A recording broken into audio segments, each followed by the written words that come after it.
Hi folks, I'm Bill Vales.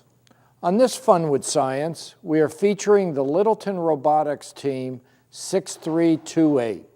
In our first show, we covered the formation of an idea and a team. This team conceives a robot and builds it. In this show, we are covering the game strategy employed to scout and rank the competition of the other teams and other robots. We then take a look at what is involved with the programming and operation of the robot. Finally, we look at the actual competition on game day. Welcome to the 2018 First Robotics Competition and this year's game, First Power Up. Two alliances of video game characters and human operators are trapped in an arcade game. To escape, alliances use power cubes to control switches and to scale, pass power cubes through the exchange for power-ups, and ascend to face the boss. Teams may preload up to one power cube per robot. Additional power cubes are available in the power cube piles, along the fence nearest the scale, and in each alliance portal. During the first 15 seconds, robots are autonomous. They work to cross their auto line and place power cubes on the switch and the scale. During the following 2-minute and 15-second teleoperated period, human operators remotely control their robots. They continue to gather power cubes to place on the scale and the switches to gain ownership for the longest time. Human operators behind the Alliance Station wall collect power cubes from the exchange. They can deliver them back to the robots through the return or to their vault. The alliance that earns the most points wins the match and defeats the boss.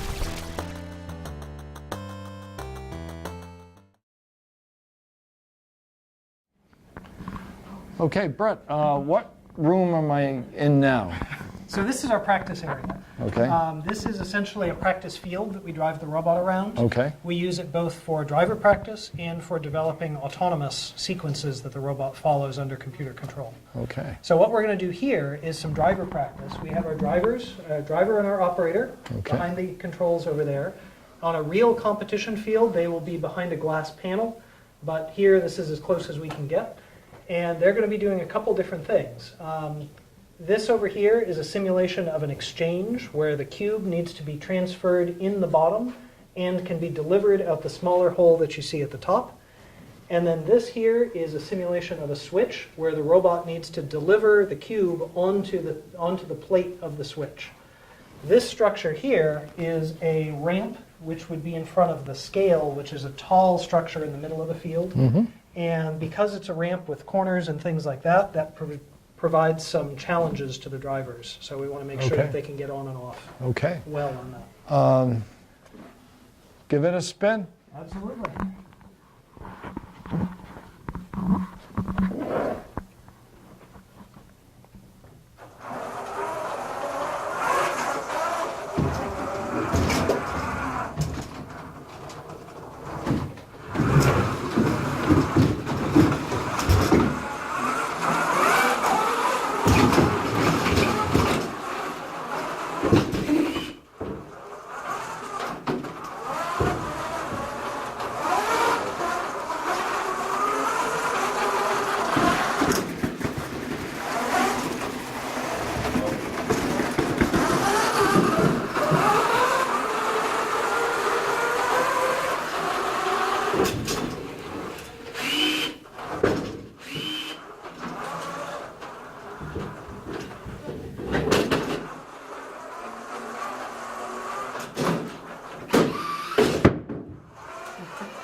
This was exciting. When this is in competition, Is that the size and weight of the material that gets moved? So a couple points. This is not actually our competition robot this year. This is a practice robot.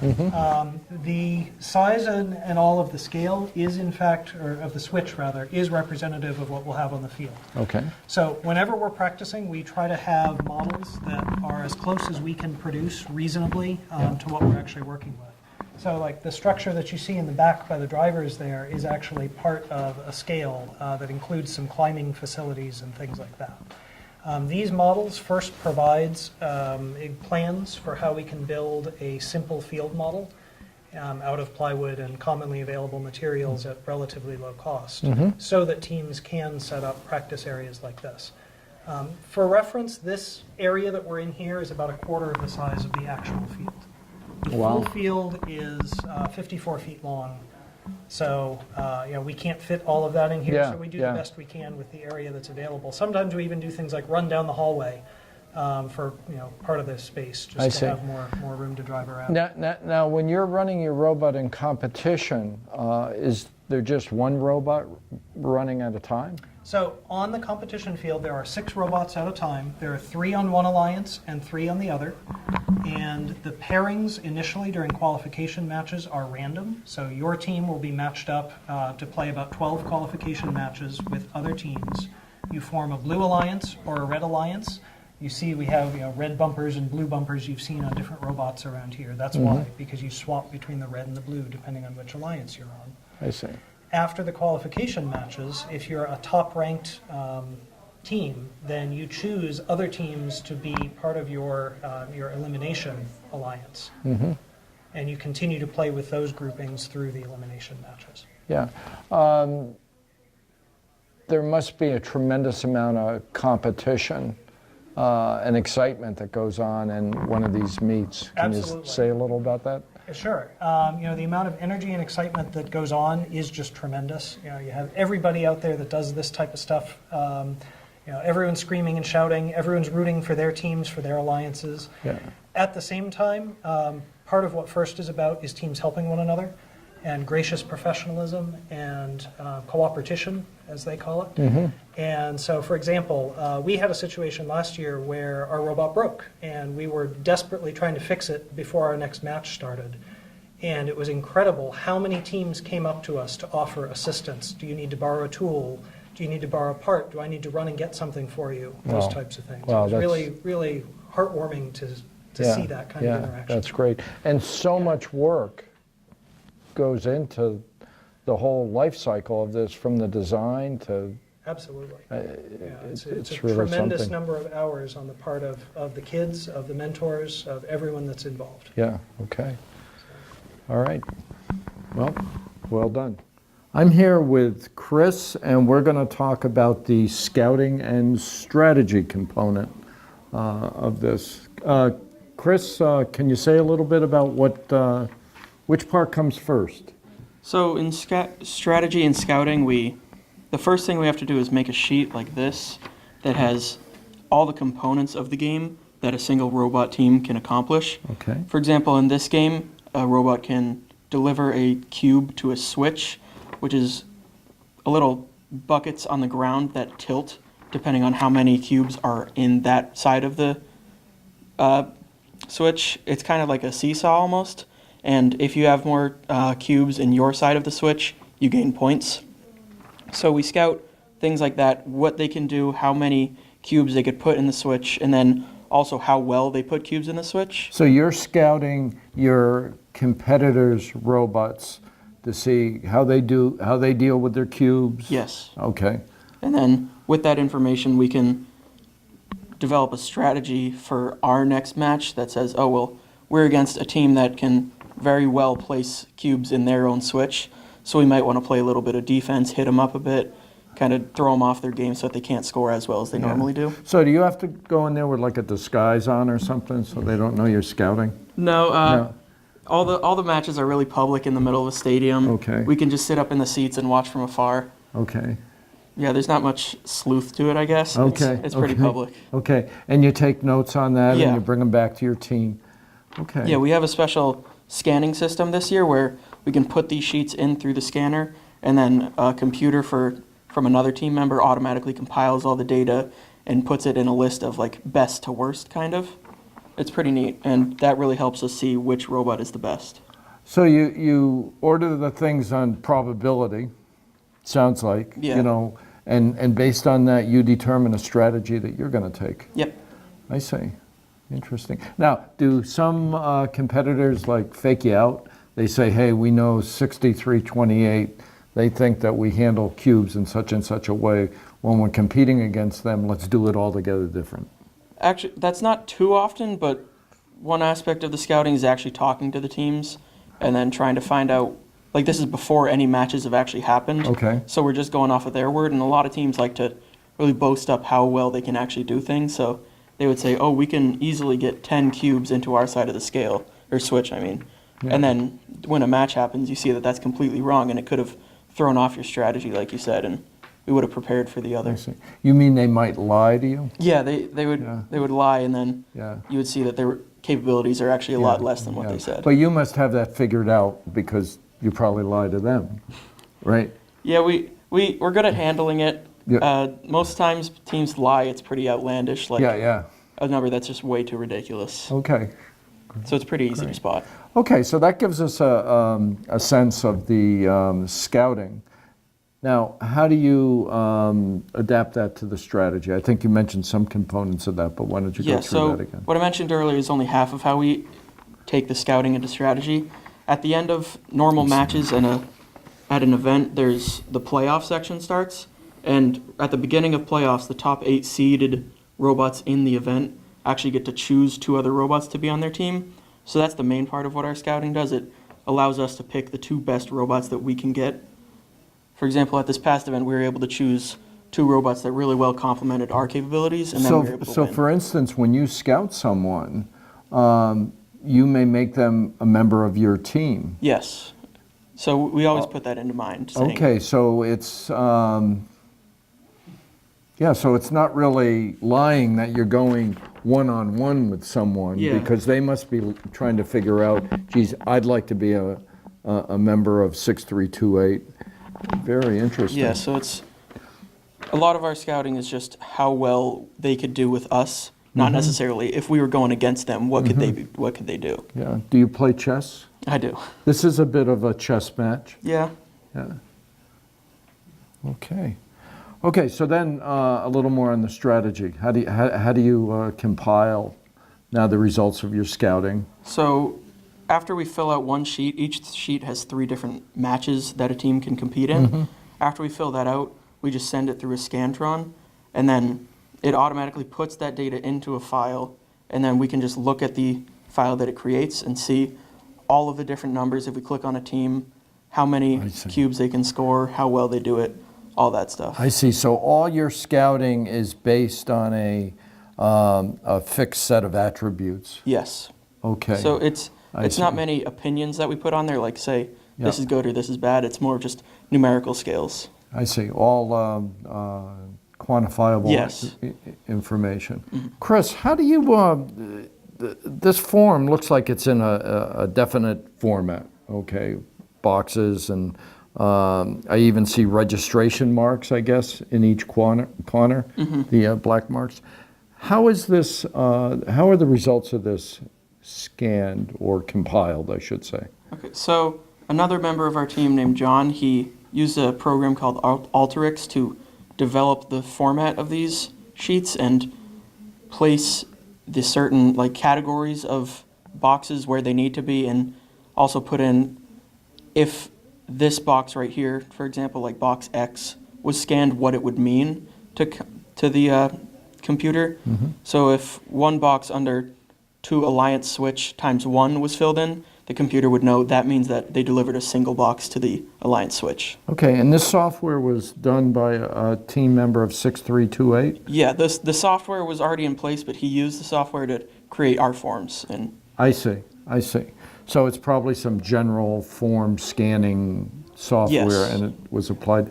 And then your team made this available to all the teams, I guess. yeah, That- other teams will be able to use this same format. Okay, so For when their own mechanisms. when you're being scouted, when 6328's being scouted, is the team scouting you using a form like this? Some teams don't even do scouting at all. They don't find it too applicable, I guess, but our team does, and we use that. But a lot of other teams just actually write down on, say, lined paper, this robot can do this, and then they just type it into like a Word document or something like that. I see, but this is available Yeah, for a price, right? Yeah, no. No. Yeah, okay. Each box is labeled with a letter for which row it's on, I'm pretty sure. So over at the far left would be column A, and like, for example, row 2, column K that might be, is just which team number it is. You could see this organized like a spreadsheet, Yes. right? It was actually kind of like printed using spreadsheets to actually make the boxes. So when you scan this in, what do you get? You get some chart, you must get some sort of report. It comes out more of in a table, which is organized by team number from lowest team number to highest team number.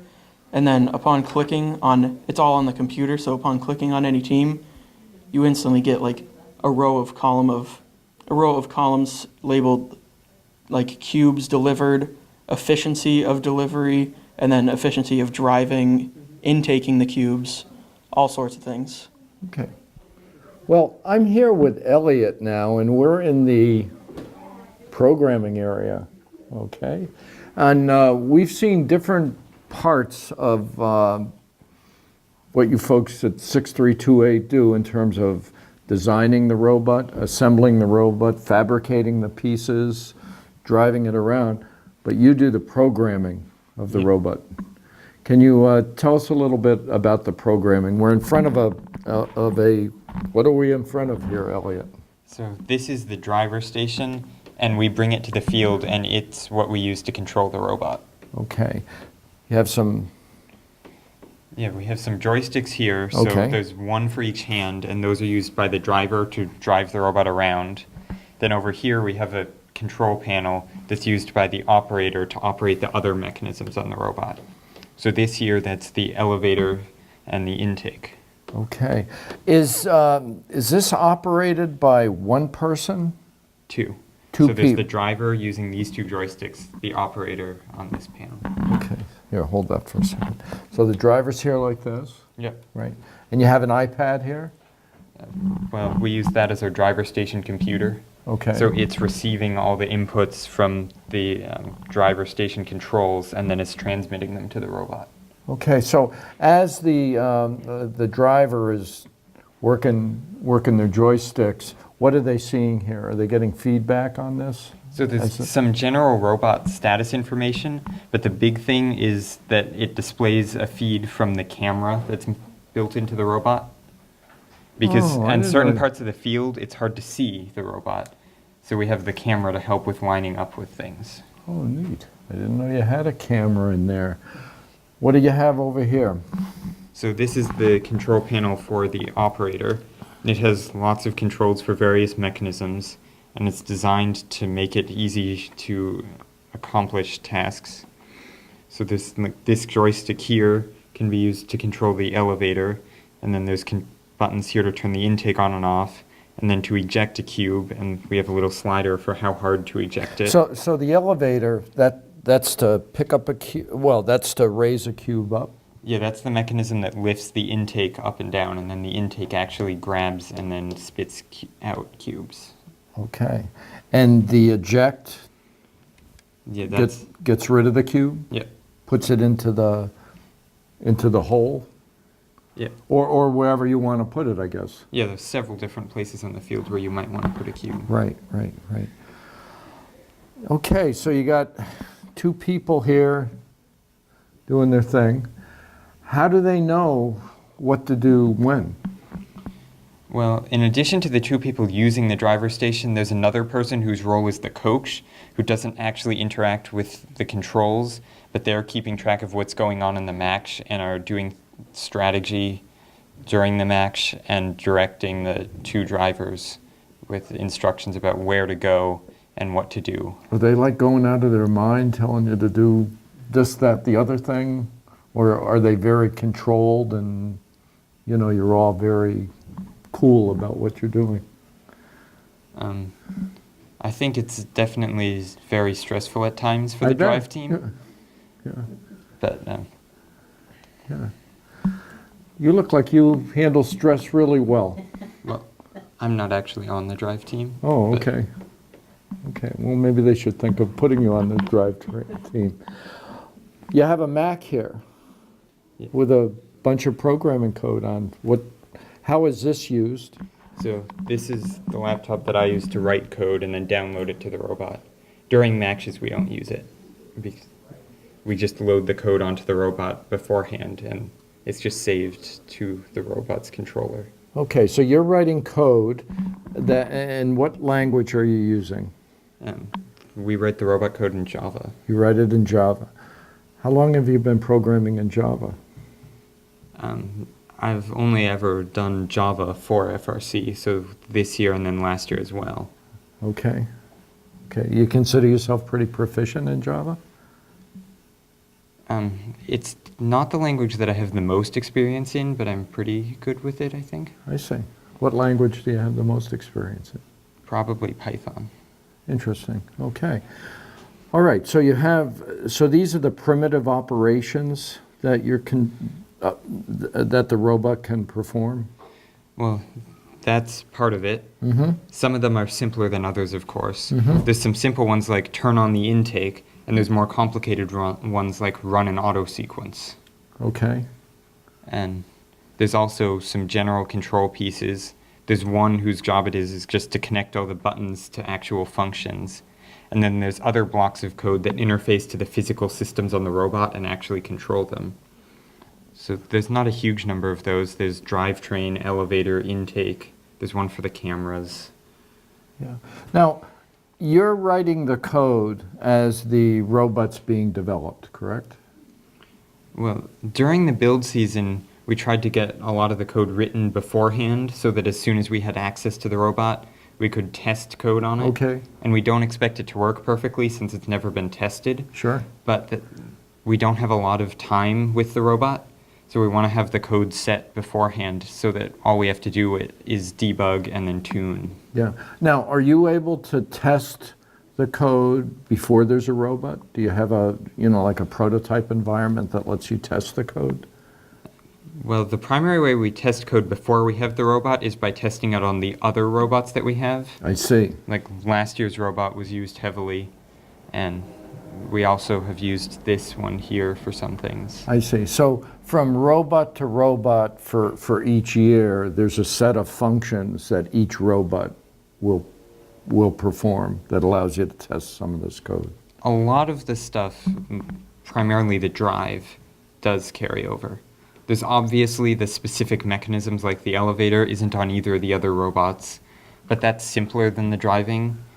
I see. However, because it's not on the other robots, we can't really test it before we I have see. access So, to it. so with each year or each robot you build, you're going to add more capability to the robot, and then you're going to need more code to support that capability, I guess. Yes, though this year's code is separate from last year's code as well. So we can't use this year's code and get all the functionality of last year's robot. It does have basic support for it, for what's shared with the new robot. Yeah. Is there any code sharing between different teams? Well, all FRC code that you use during the season that's reused from previous seasons has to be publicly available. I So you can find the code for most FRC teams' robots. So the teams definitely take inspiration from one another.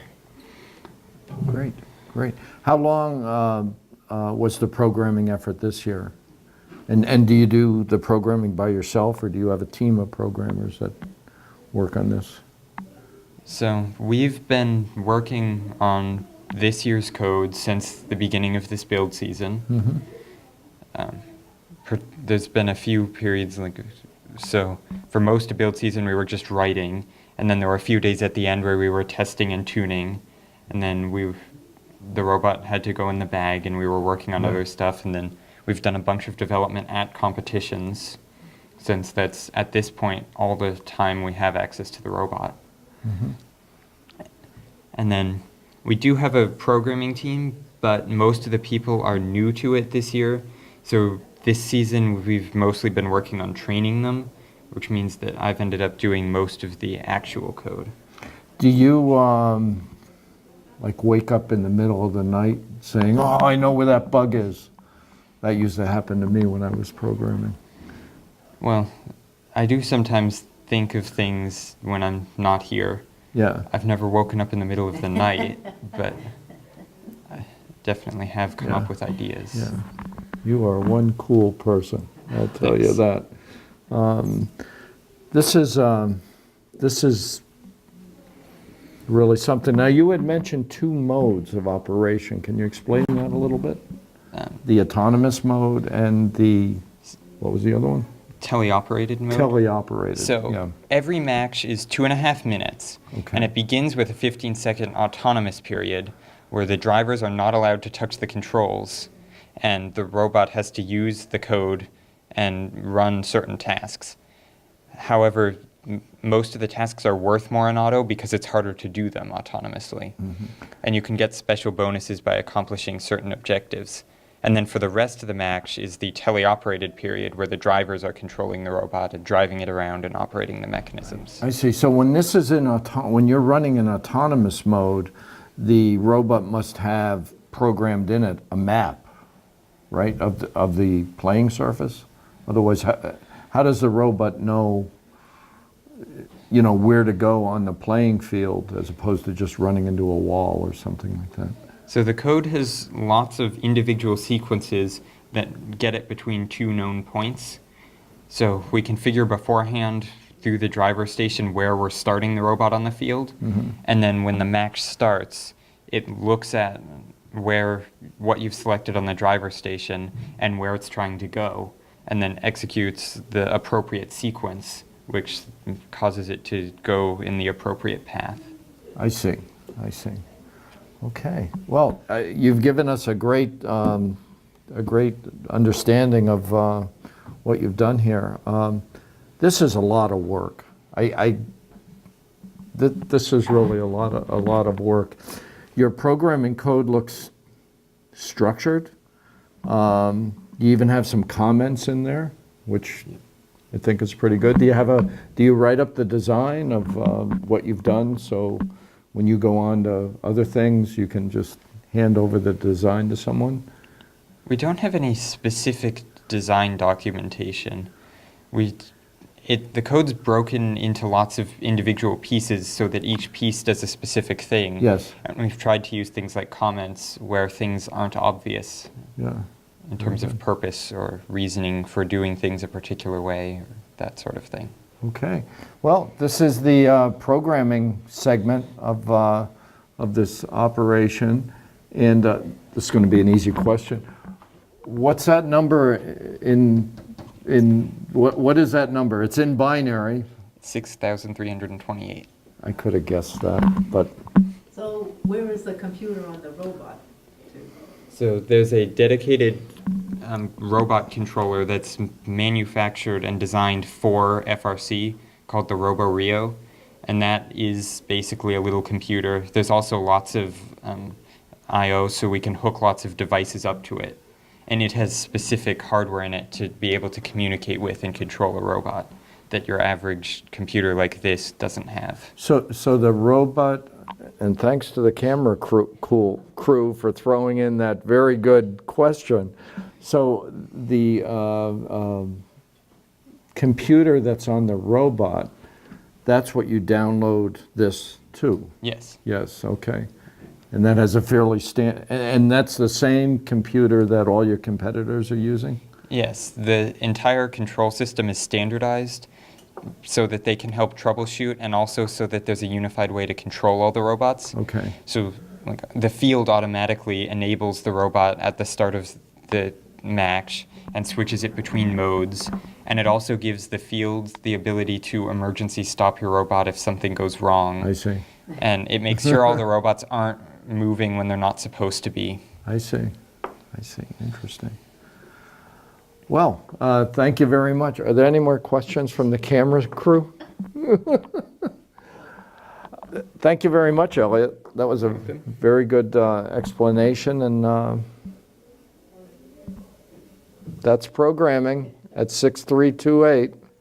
Let's now take a look at the Littleton Robotics Team, 6328, in a recent competition.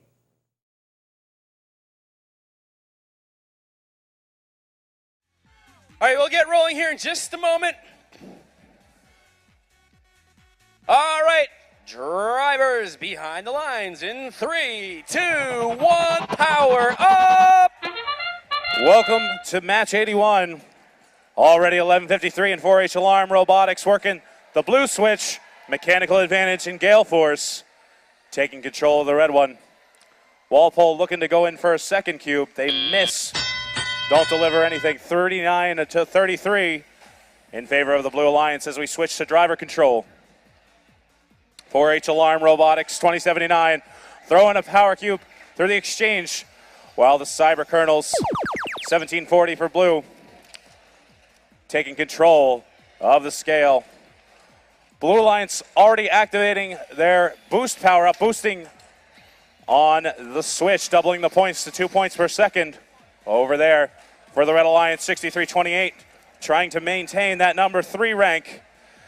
They need all the ranking points and power cubes as possible. Trying to come back. Red's down by 30 right now. We'll see if they can get it to go. Just a little short on the connection. Walpole making some popcorn over there with the switch. Dropping that one in, trying to take control of the Red Alliance switch. Fighting with gale force, over control, getting loaded from the portal, back and forth. Walpole popping another one up. 126, answering with 1, trying to get it to go. There it goes. Walpole coming back strong, trying to get that one through. They miss with a minute remaining. Both alliances activating their levitates. 195 to 158. It's back and forth. Scores still climbing. Red now gaining control of the scale. Watch them come back with 45 seconds. All the action shifted towards these switches and the exchanges. Blue Alliance close to a full vault. Red adding some more power cubes. Blue activating force, taking control of the scale with 30 seconds. Gale force for the Red Alliance, throwing another power cube through the exchange. Mechanical advantage doing what they've been doing all match long, adding more power cubes to the scale. 268, make it 270 to 297. We're down to 13 seconds. Red boosting on the switch and the scale, starting to come back. Watch those scores. It's close back and forth, 312 to 317. 2 robots up in the air with 2-1. Time expires. We got a triple play in the blue vault. Gale Force was close to getting up on the platform. Might not count. We'll see. Scores going back and forth. Nothing's official until we get the final score up on the board.